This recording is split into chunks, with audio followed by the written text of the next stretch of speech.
Glória a Deus. O Senhor é bom e a misericórdia dele dura para sempre. A unção que você honra, nela você prospera. Acredite nisso. A unção que você honra, nela você prospera. Quando você reconhece a unção que está sobre a vida de uma pessoa, você vai desfrutar daquela unção. A Bíblia fala sobre aquela mulher que viu o profeta Eliseu que passava pela cidade. Ela disse: eu reconheço que ele é um homem de Deus. Ela preparou um quarto, colocou ali uma cama, uma escrivaninha, e ela recebeu o profeta juntamente com seu esposo. E porque ela honrou aquele profeta, ele liberou uma palavra sobre a vida dela, que ela conceberia e daria à luz. E ela não dava à luz, e o sonho de toda mulher, esse contexto da palavra, era ter filhos. E a unção que ela honrou, que ela reconheceu, então naquela unção ela prosperou. O apóstolo Marco, a apóstola Ju, temos esta amizade há tanto tempo, e eu vejo a graça de Deus sobre a vida deles.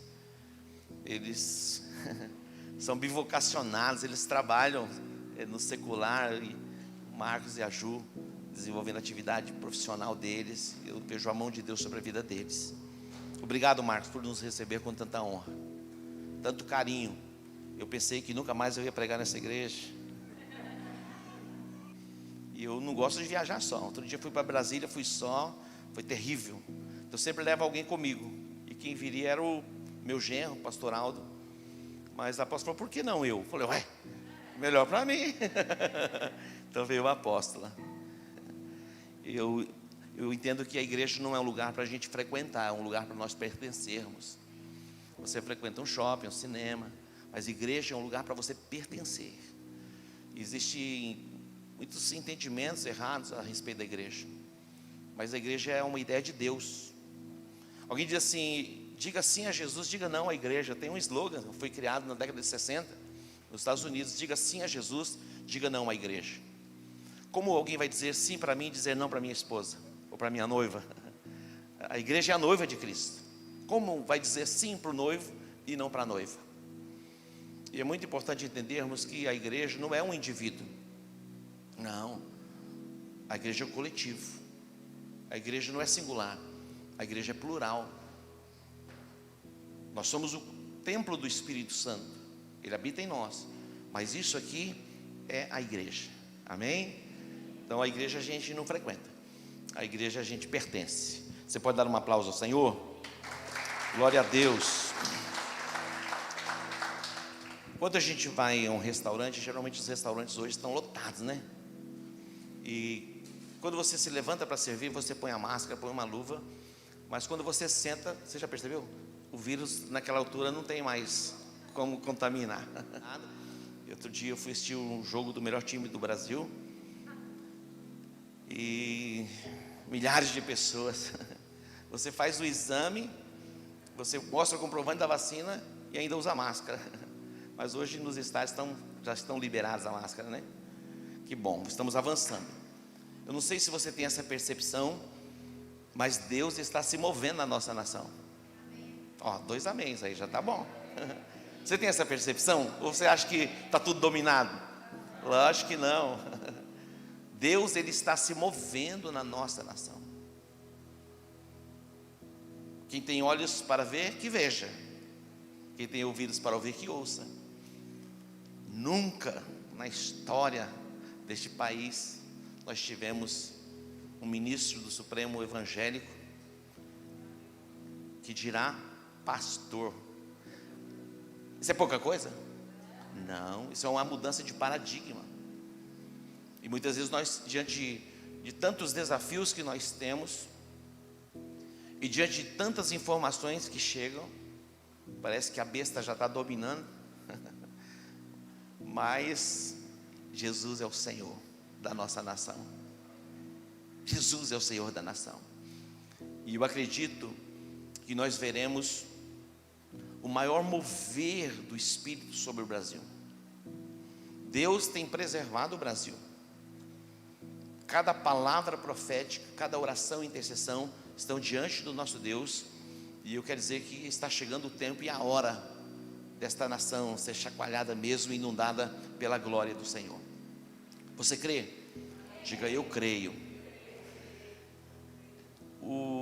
Essa jornada, dentro desta proposta do Paz e Provisão, eu compartilhei muito com o Marcos, e o livro, no meu livro eu faço uma referência a ele, porque ele me incentivou muito para publicar o livro. E por cerca de 20 anos atrás, Deus me deu esses princípios do Paz e Provisão. Tudo começando com uma aliança. A aliança é o começo, quando você faz uma aliança com Deus. Fala do novo nascimento, você se torna uma nova criatura, as coisas velhas vão ficando para trás e tudo vai se fazendo novo. Mas é o começo, tem uma jornada, é uma caminhada. Aí Deus me deu o segundo princípio, que fala a respeito da meditação. Nós cristãos ignoramos este princípio, e a maioria de nós não meditamos. A Bíblia diz que é bem-aventurado aquele que lê, bem-aventurados são aqueles que ouvem, e bem-aventurados são aqueles que guardam. Feliz é aquele que lê, mas há uma diferença entre a leitura e a meditação. E nesse segundo princípio do seminário Paz e Provisão, que está no livro, eu falo a respeito da meditação. A meditação, na concepção oriental, é o esvaziamento da mente, mas no contexto hebraico das Escrituras, é o preenchimento da mente com a palavra de Deus. O Salmo 1 diz que bem-aventurado é o homem, ou é aquele que não anda segundo o conselho dos ímpios, não se detém no caminho dos pecadores, não se assenta à roda dos escarnecedores, antes tem o seu prazer na lei do Senhor, e na sua lei medita de vez em quando, uma vez por semana, de dia e de noite. O versículo de número 3 diz: este homem, com esta pessoa que medita na palavra de dia e de noite, será como uma árvore plantada junto a ribeiro de águas, cujas folhas não murcham, dá o fruto na estação própria, e tudo quanto fizer prosperará. Queridos, Deus não nos fez para vivermos debaixo de tormentos, angústias, fobias, temores, não. Deus nos fez para vivermos a plenitude do seu propósito na presença dEle. A meditação vai neutralizar a força desses pensamentos que têm atormentado você. Todos os dias nós somos visitados por pensamentos, ora por aquilo que a gente ouve e alimenta a nossa mente, ou lemos, ou mesmo debaixo de sugestões demoníacas, que vêm para nos abater, nos deixar para baixo, nos colocar em uma caverna, num lugar de depressão. Mas quando você começa a meditar, olha só, o animal, quando você observa no campo, ele vai comendo o capim, depois tem um processo da ruminação. A meditação é como a ruminação, você vai extrair os nutrientes para ter uma alma saudável. A fonte para termos uma alma saudável, restaurada, está na palavra de Deus. A palavra de Deus, ela é poderosa para restaurar a nossa alma. Restaurar a nossa alma. Quem é o responsável pela meditação? Não é o pastor, não é o líder. Cada um de nós somos os responsáveis pela meditação. Então que você possa trilhar este caminho para viver paz e provisão. Amém? O livro vem numa sequência, depois fala sobre unidade, casa dividida não subsiste, nós sabemos disso. Como é importante desenvolvermos este princípio, que é o princípio da concordância. Eu era empresário, a Marisa trabalhou por mais de 25 anos no Tribunal de Justiça. Quando Deus me chamou primeiro para o Ministério Integral, foi um tempo muito difícil, deste rompimento com o secular, mas foi uma chamada pessoal, exclusiva. E depois eu confesso, diante de muitas lutas, eu intentei voltar. E alguém disse para mim: Deus te pediu isso? Eu falei: pediu. Eu falei: então nunca mais dê esperança para o diabo. Foi forte. E eu me posicionei, rompi os limites, e lá na frente também a apóstola foi chamada para estar ao meu lado integral. Mas cada um tem a sua vocação e a sua chamada. E eu me lembro que no começo, para que entrássemos em unidade, para que isso fosse estabelecido, na nossa formação de igreja e de ministério, nós não concebíamos na mente vivermos da igreja.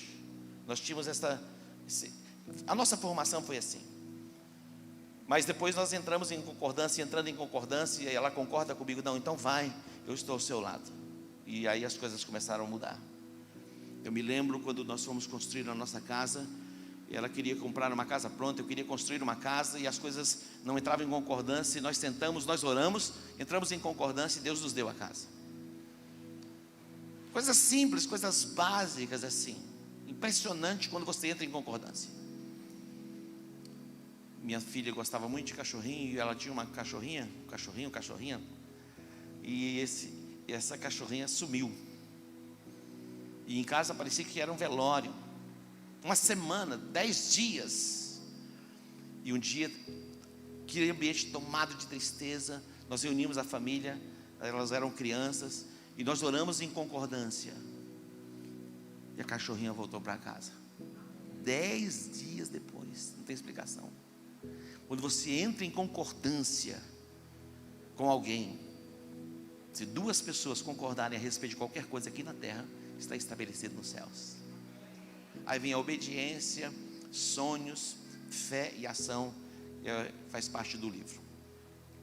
Mas eu quero levar você agora a um texto que está em Gênesis capítulo 1. Gênesis capítulo 1. Gênesis é o livro da criação, é a Gênesis, a criação. Olha o que diz esse texto.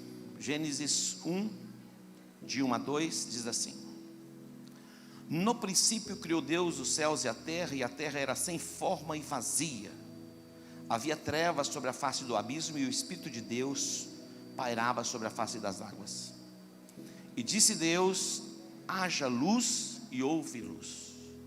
No versículo 26 diz assim: e disse Deus: façamos o homem conforme a nossa imagem e conforme a nossa semelhança.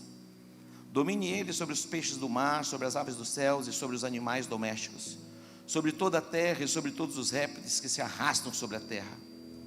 Assim Deus criou o homem à sua imagem, a imagem de Deus o criou, macho e fêmea. No capítulo 2, versículo 15 diz assim: o Senhor Deus tomou o homem e o pôs no jardim do Éden para o lavrar e para o guardar.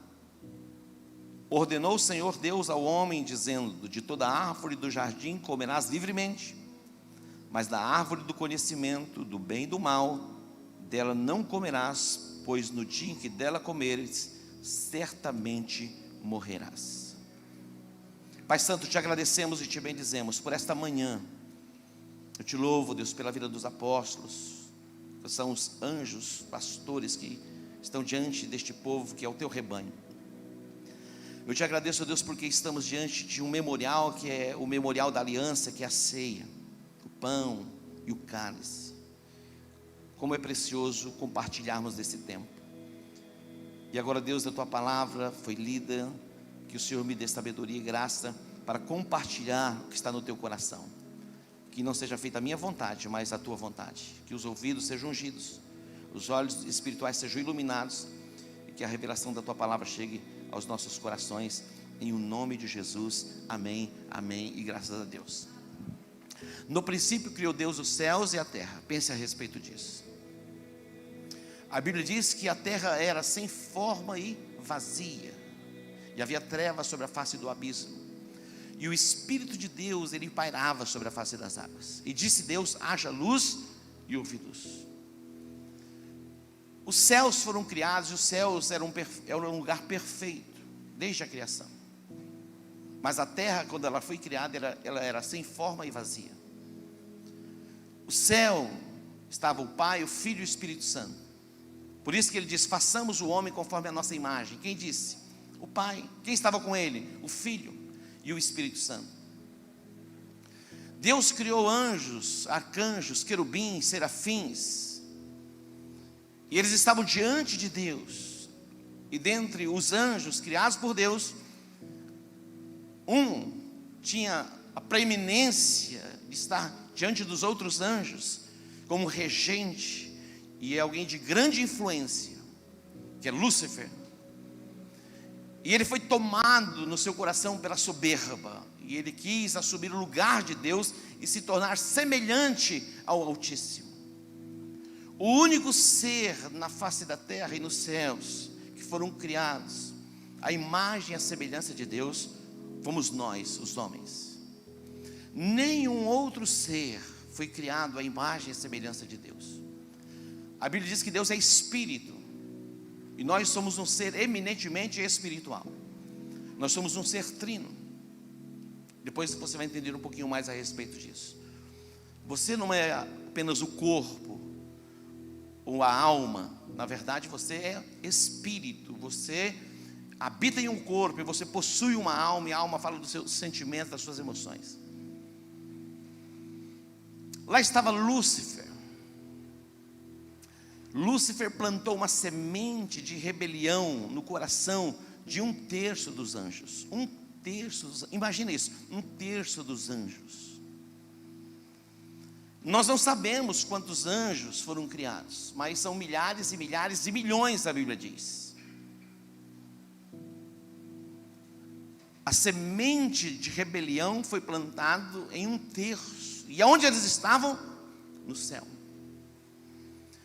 Então eles foram lançados por terra, foram separados de Deus. No princípio criou Deus os céus e a terra. Aquele lugar era um lugar perfeito. Por que era perfeito? Pela presença de Deus. Quando Deus colocou todas as coisas em ordem, quando Ele forma a terra, depois Ele libera a palavra, haja luz, é o reordenamento. Luz fala de entendimento, de compreensão. A luz coloca todas as coisas no seu devido lugar. Muitas vezes nós estamos assim meio sem forma e vazios. Quando vem a palavra, a luz, a revelação, todas as coisas são reordenadas no nosso mundo interior. No nosso mundo interior. Tem um versículo que eu gosto muito que diz: a vereda do justo é como a luz da aurora que vai brilhando mais e mais até ser dia perfeito. Deus deseja que esse dia seja dia perfeito dentro de você, que o teu ser seja inundado pela plenitude da luz. Mas eu sei que na nossa jornada, na nossa caminhada, do desenvolvimento de fé, isso vem de uma forma gradativa. Deus criou o homem à sua imagem e semelhança, e deu ao homem o domínio sobre toda a terra, todos os animais, os répteis. Imagina a imensidão da terra, agora debaixo do domínio deste homem, feito à imagem e semelhança do Criador.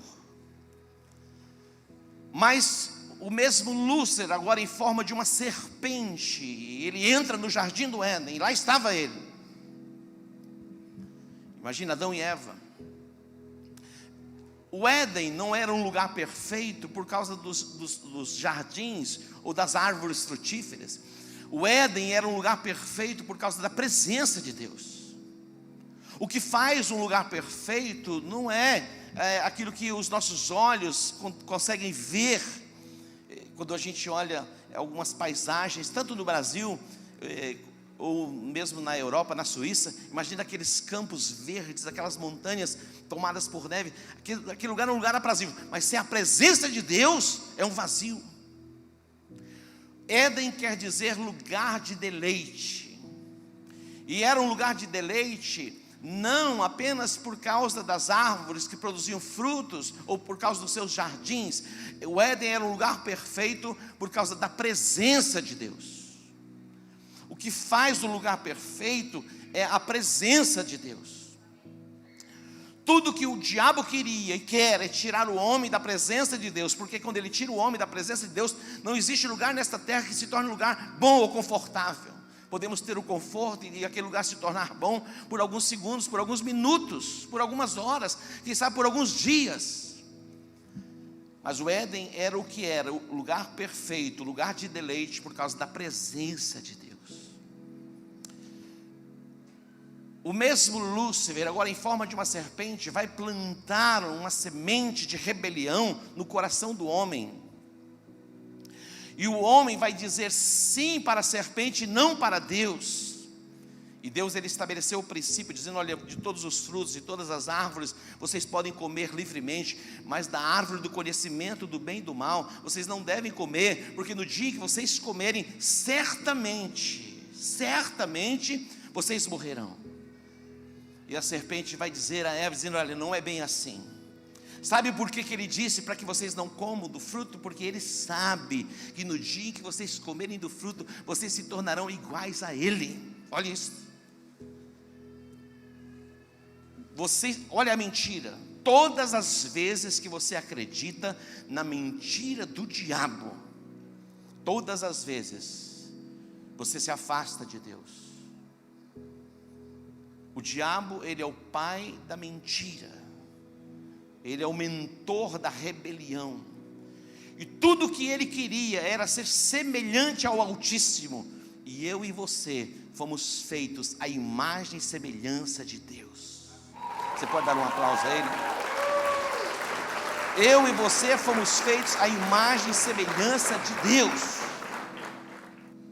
Quando Adão e Eva, eles pecaram, eles não morreram fisicamente, eles continuaram vivendo, mas fora da presença. E a Bíblia diz que nasceu na terra os espinhos e os abrolhos. O que isso significa? Todo tipo de angústia, de perturbação, de enfermidade. A Bíblia diz que a terra foi amaldiçoada e nasceu os espinhos e os abrolhos. E o homem foi viver separado de Deus. Mas no plano da eternidade, lá na eternidade, Deus já tinha um plano para trazer o homem de volta, para que ele fosse reconciliado com Deus. A Bíblia diz que por um homem, Adão, entrou o pecado no mundo, e pelo pecado entrou a morte, mas por Jesus Cristo, segundo Adão, entrou a vida, e através de Jesus Cristo, nós somos reconciliados com Deus. Quando eu olho para a palavra de Deus, a palavra de Deus é tão maravilhosa e tão extraordinária. O profeta Isaías, ele viveu cerca de 730, 750 anos antes da manifestação do Messias. Isaías 6 diz, no ano em que morreu o rei Uzias, ele diz, eu vi o Senhor assentado em um alto e sublime trono. Eu vi o Senhor. E ele diz, os serafins voavam ao redor do seu trono, eles tinham 6 asas, e cobriam os rostos, com 2 voavam, 2 cobriam os pés. E eles diziam, santo, santo é o Senhor dos exércitos, toda a terra está cheia da glória do Senhor. É assim que Deus vê, e é assim que nós devemos ver e profetizar, toda a terra está cheia da glória do Senhor, conforme a nossa declaração profética, assim vai ser. E naquela visão, ele diz, eu sou um homem pecador, eu sou um homem de lábios impuros, e Deus diz, a quem enviarei, quem há de ir por nós? Ele diz, eis-me aqui, envia-me a mim. Deus o levanta como profeta. Isaías capítulo 7, ele diz, a virgem conceberá, 7,14, a virgem conceberá e dará à luz a um filho, e o seu nome será chamado Emanuel. Olha isso. Isaías viveu 730, 750 anos antes. Ele foi como que projetado para futuro. Aquele filme que, como chama? De Volta para o Futuro. Aquelas coisas que se passavam, né, inimagináveis. Hoje a gente está muito à frente daquilo. Isaías, então, ele vai e ele vê, ele diz, a virgem, ele viu isso, ele viu, a virgem conceberá e dará à luz um filho, e o seu nome será chamado Emanuel, que quer dizer, Deus conosco. Ele está dizendo, vocês terão de volta a presença de Deus.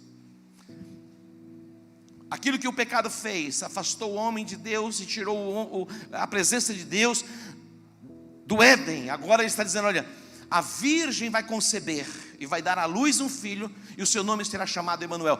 Vocês terão a presença de Deus de volta. Eu fico imaginando e pensando, o que é mais difícil, você acreditar em algo que se fala a respeito de futuro, ou algo que se fala a respeito do passado? Futuro.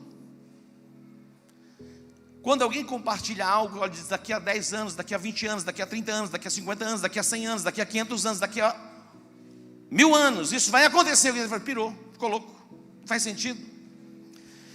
Mas o profeta, ele fala de coisas que estariam por acontecer.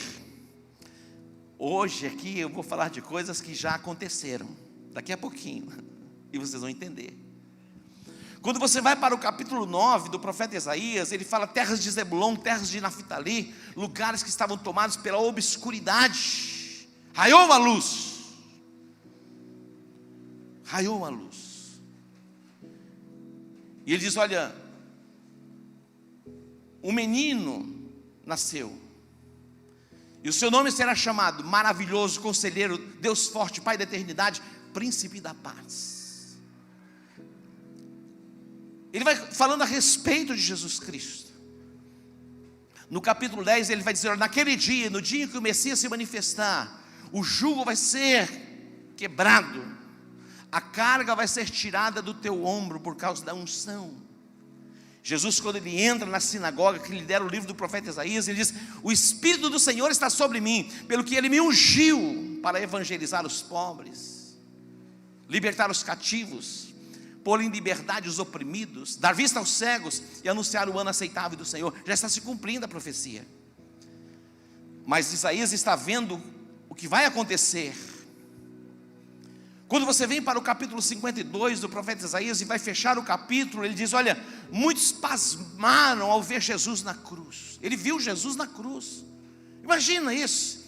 Isaías viu a concepção, a virgem concebendo. Faz sentido? Alguém diz: olha, a virgem, uma virgem vai conceber e vai dar à luz. Alguém pode dizer: o profeta pirou. Não faz sentido. Imagina, ele vai ver Jesus entrando em regiões, cidades, territórios e aqueles lugares, pela transformação das pessoas sendo transformados.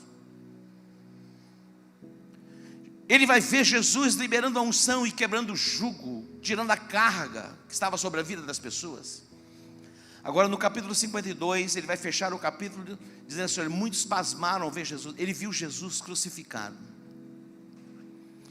E Jesus na cruz, a Bíblia diz que ele ficou tão desfigurado, que as pessoas não tinham reação quando olhavam para ele. Ficavam paralisadas. Por que Jesus ficou tão desfigurado? Porque ele atraiu naquele momento o pecado de todos nós. O pecado deforma o homem. E ele atraiu naquele momento não apenas os nossos pecados, mas as nossas enfermidades. Imagina todos os tipos de enfermidades, de paralisias, câncer, úlceras. Imagina, quando Jesus estava na cruz, ele atraiu sobre ele, e Isaías viu. E no capítulo 53 ele vai dizer: quem deu crédito à nossa pregação e a quem se manifestou o braço do Senhor? Ele foi subindo como o renovo de uma terra seca, não tinha parecer nem formosura, nenhuma beleza víamos nele para que o desejássemos. O mais indigno dentre os homens, homem de dor, experimentado no sofrimento. Mas no capítulo, versículo 4 diz: mas verdadeiramente ele levou sobre si as nossas dores e as nossas enfermidades, e o castigo que nos traz a paz estava sobre ele, e pelas suas pisaduras nós somos sarados. Você pode aplaudir a ele? Pelas suas pisaduras nós fomos sarados. Ali na cruz, Jesus, ele pagou um preço pela minha redenção e pela sua redenção. Quem deu crédito, quem pode acreditar nesta mensagem? Quem deu crédito à nossa pregação? Quando nós entramos no Novo Testamento, Jesus vai entrar no cenário profético. João Batista vai olhar para ele e vai dizer: eis o Cordeiro de Deus. Ele é o Cordeiro de Deus que tira o pecado do mundo. Ele o identifica. João 3,16, a Bíblia diz que Deus amou o mundo de tal maneira que Ele deu o seu Filho unigênito. Para quê? Para que todo aquele que nele crê não pereça, mas tenha vida eterna. Deus amou o mundo de tal maneira que Ele deu o seu Filho. para que ninguém pereça. Essa expressão pereça ou perecer é ter a vida interrompida. Na verdade, quando nós temos uma experiência com Jesus, que nós nascemos de novo, nós passamos da morte para a vida. E o apóstolo Paulo diz: olha, para mim o morrer é viver, para mim o viver é Cristo. Para mim o viver é Cristo, para mim o morrer é viver. Deus amou o mundo de tal maneira que Ele deu o seu Filho unigênito, para que todo aquele que nele crê não pereça, mas tenha a vida eterna. Cruz, Jesus na cruz, Ele pagou um preço pela nossa redenção. O pecado separou o homem de Deus, mas agora em Cristo Jesus nós somos reconciliados com Deus. Nós podemos ter de volta a presença de Deus nas nossas vidas. O apóstolo Paulo, o apóstolo Marcos falou um pouquinho a respeito dele. Que homem extraordinário. Eu estava lendo o livro de Atos essa semana, que como é extraordinário e maravilhoso ver o apóstolo desenvolvendo a sua chamada, o seu ministério, na proclamação do evangelho incansável, sendo incansável na proclamação do evangelho. Ele apresenta as suas credenciais, dizendo: eu sou hebreu de hebreu, da tribo de Benjamim, segundo a lei, fariseu, irrepreensível. Essas são as minhas credenciais. Paulo, outrora Saulo, ele era um perseguidor implacável da igreja, um crítico da igreja. E não apenas um crítico, ele mandava prender cristãos e consentia na morte. O primeiro mártir do cristianismo foi Estevão, e Saulo estava lá, consentindo na morte de Estevão. Mas um dia, quando ele estava indo para o caminho para Damasco, no caminho de Damasco, ele vai ter uma experiência com Jesus. Era por volta de meio-dia, a luz mais intensa. Ele foi envolvido por uma luz mais forte do que a luz do meio-dia. Ele caiu por terra. Ele ficou cego por 3 dias, ele não enxergava nada. Mas seus olhos espirituais vão se abrir. Ele vai ouvir uma voz que dizia: Saulo, Saulo, por que você me persegue? Ele diz: quem és tu, Senhor? E Jesus se revela a ele. Jesus se manifestou a ele. Diz: olha, duro para ti é recalcitrar contra os aguilhões. Se rende logo, se entrega. E ele vai se tornar um proclamador das boas novas. E ele observava os seus irmãos, que eram judeus. Ele dizia assim: olha, eu sinto uma tristeza no meu coração, há um sentimento em relação aos meus irmãos, os meus compatriotas. Por quê? Porque eles têm zelo de Deus, mas sem entendimento. Eles servem a Deus, eles estão servindo a Deus, mas sem entendimento. Olha isso, presta atenção nisso. Servem a Deus. Será que é possível alguém servir a Deus sem entendimento? Lógico que é possível. A religião faz isso. Leva as pessoas a ritos e repetições. E elas fazem, elas não sabem nem por que estão fazendo, porque herdaram debaixo de uma cultura religiosa. Saulo era um desses. Ele foi criado na tradição mais extrema do judaísmo, fariseu. Eu estava lendo um texto que falou muito ao meu coração nesses dias, Eclesiastes 10:7, que diz assim: o sábio olhando, observando, diz assim: eu vi servos andando a cavalo, e eu tenho visto príncipes andando a pé como servos sobre a terra. Atente para isso, olha isso. O sábio observando, e diz: eu estou vendo servos andando a cavalo, e eu estou observando que existem príncipes andando como servos sobre a terra. E o apóstolo Paulo vai falar em outras palavras em Gálatas 4:1: o herdeiro, enquanto é menino, em nada difere do escravo, ainda que seja senhor de tudo, está debaixo de tutores e curadores. Eu louvo a Deus pelo entendimento que Deus tem dado aos apóstolos desta casa, ministrando a palavra em série, para trazer o crescimento, discernimento e a prática com entendimento, para que possamos viver não como servos sobre a terra, mas vivermos sobre esta terra como príncipes, para o qual nós fomos chamados, que é o lugar para reinarmos em Cristo Jesus. Quantos cristãos estão vivendo assim, distante do propósito, cativos, oprimidos, angustiados. Eu não estou dizendo que na terra nós não teremos aflições, porque o próprio Jesus disse: na terra vocês terão, mas nós não viveremos debaixo de aflição, é por um tempo. A tristeza vai durar uma noite na sua vida, e a alegria virá pela manhã, pela presença de Jesus na sua vida e lá na sua casa. Paulo está dizendo: olha, eu tenho uma tristeza, porque eu fui alcançado pela revelação e pela graça, eu pude compreender quem é Jesus e o que Ele fez por mim. E os meus irmãos são religiosos, eles não estão entendendo, eles não estão compreendendo. Eu sinto uma profunda tristeza no meu coração. E diz: a minha oração pelos meus irmãos é para que eles sejam salvos. A minha oração pelos meus irmãos é para que eles vejam o que eu vi Jesus. Ele se revelou a mim, é real, Ele morreu na cruz, Ele ressuscitou dentre os mortos. Paulo está dizendo: isso é real.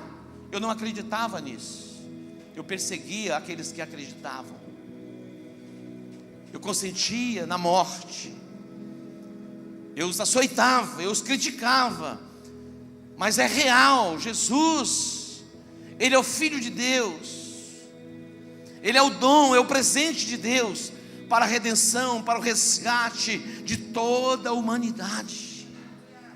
E Ele vai dizer assim: olha, tão simples, a palavra está junto de ti, está na tua boca e no teu coração. Isto é a palavra da fé que pregamos. Se você crer com o teu coração que Jesus ressuscitou dentre os mortos, e com a sua boca você confessá-lo como Senhor da sua vida, você será salvo.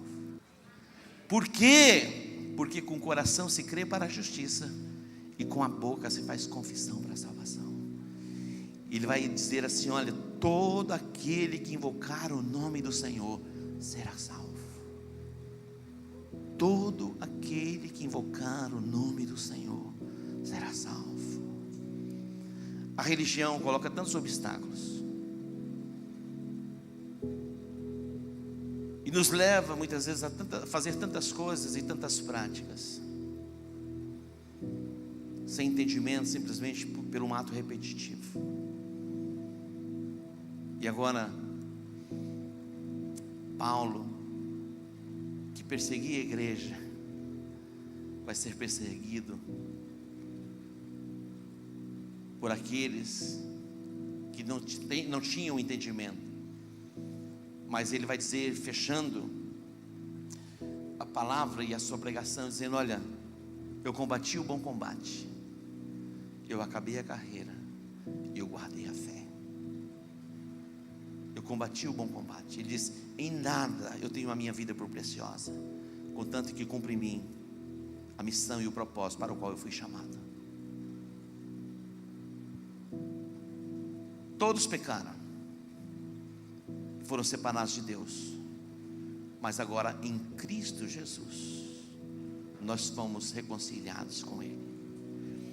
Que os seus ouvidos sejam ungidos e o seu coração pronto para receber esta semente, para viver uma nova vida em Cristo Jesus. Curve a sua cabeça, eu quero orar com você. Atente para isso. Se você crê com o coração e você confessa com a boca, se você crê com o seu coração que Jesus ressuscitou dentre os mortos, e você confessa com a sua boca que Ele é o Senhor da sua vida, você será salvo. Porque com o coração se crê para a justiça, e com a boca se faz confissão para a salvação. Não tem como negar que Jesus morreu na cruz, que Ele ressuscitou dentre os mortos. Isso é tão recente. Temos os registros e as marcas. Quando você for a Israel, indo a Jerusalém, você vai ver que o túmulo está vazio. Ele não está lá.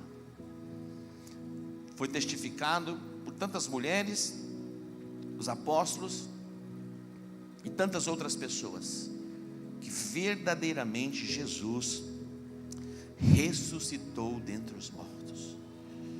Eu quero que você faça uma oração comigo, mas faça dessa oração a sua oração. Diz assim: Pai, Diga: Pai, eu te agradeço pela tua palavra proclamada nesta manhã. Diga: eu creio que Jesus Cristo morreu na cruz e ressuscitou ao terceiro dia. Diga: eu declaro que Jesus Cristo é o Senhor da minha vida.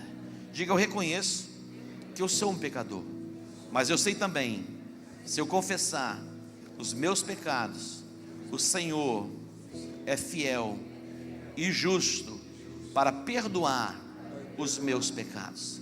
Diga: Pai, perdoa todos os meus pecados, escreve o meu nome no livro da vida. Em o nome de Jesus eu oro. Amém, amém e amém. Dê um aplauso ao Senhor. Glória a Deus. Glória a Deus. Que você viva todos os seus dias na presença do Senhor, para o louvor e para a glória do nome dEle.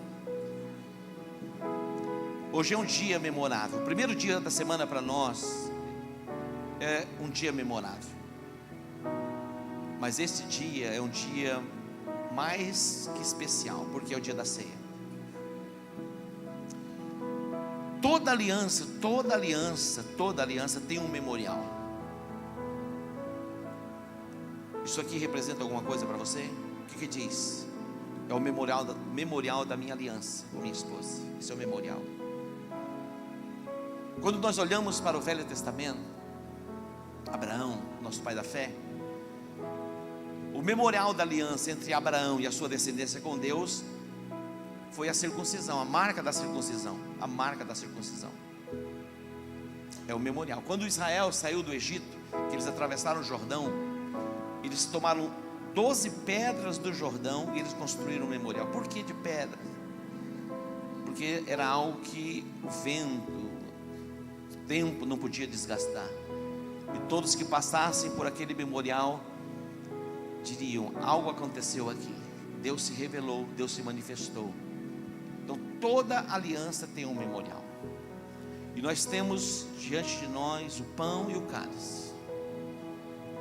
Este é o memorial da maior aliança feita por Deus com os homens. Quando nós olhamos para o Velho Testamento,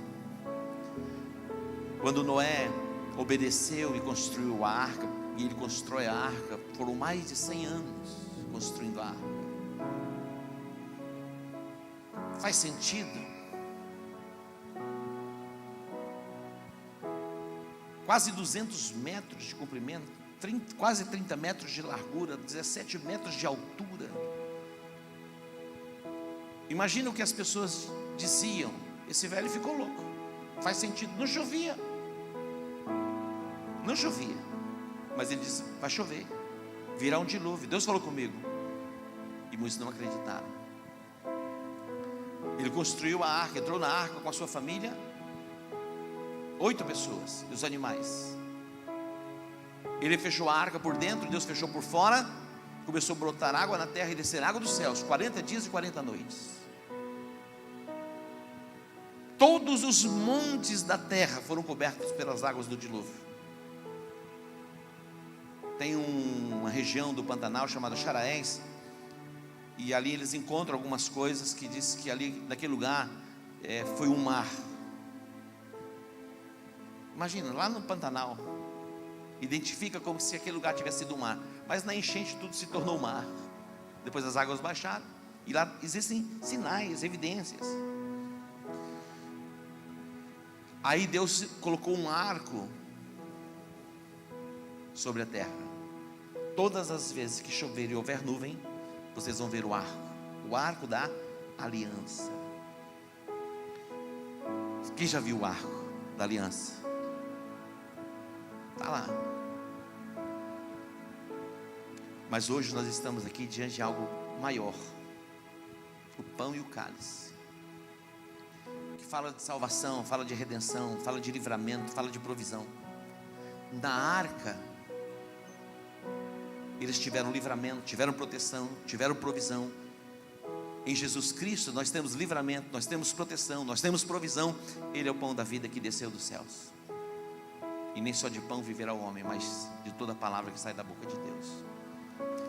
Você vai participar da ceia nessa perspectiva.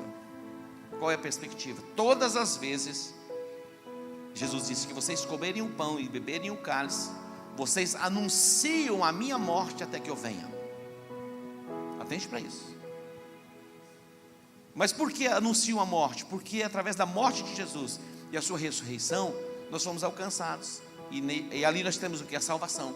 Esta palavra salvação no grego é sozo. É um pacote completo. Fala da vida eterna, mas fala das bênçãos de Deus para nós enquanto estamos na terra. E a bênção maior é a presença de Deus em nós. Ele habita em nós. Curve a sua cabeça, eu vou orar. E nós vamos servir o pão e o cálice, você vai tomar e esperar, nós vamos participar todos juntos. Pai Santo, te agradecemos por estarmos diante deste memorial, que é o memorial da aliança, o pão e o cálice. Te agradecemos pela obra perfeita da redenção. Tudo foi consumado na cruz. Te bendizemos, ó Pai, em o nome de Jesus. Amém e amém, e graças a Deus. Todos foram servidos. Na noite que Jesus foi traído, ele tomou o pão, tendo dado graças, o partiu e disse: isto é o meu corpo entregue por vós. Fazei isso todas as vezes que o comerdes em memória de mim. Participemos todos do pão que representa o corpo de Cristo.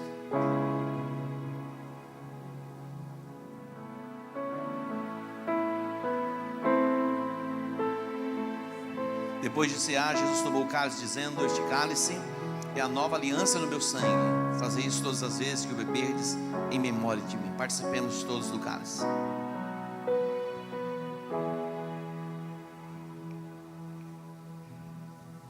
Pai Santo, nós te agradecemos por Jesus Cristo, teu Filho, que deu a própria vida, pagando um preço pela nossa redenção. Te agradecemos, ó Pai, pelo Espírito Santo, o nosso ajudador, o nosso consolador, aquele que nos guia, nos dirige em toda a verdade. Te agradecemos, ó Deus, pela oportunidade de nos reunirmos como igreja, para buscarmos a Tua face, glorificarmos o Teu nome e também recebermos da Tua palavra. Deus, que a mão do Senhor, o Deus Todo-Poderoso, guarde-nos, proteja-nos e livra-nos de todo o mal. Que não falte óleo fresco sobre a tua cabeça, que a palavra revelada esteja no teu coração. Em o nome de Jesus eu oro e agradeço. Amém, amém e amém.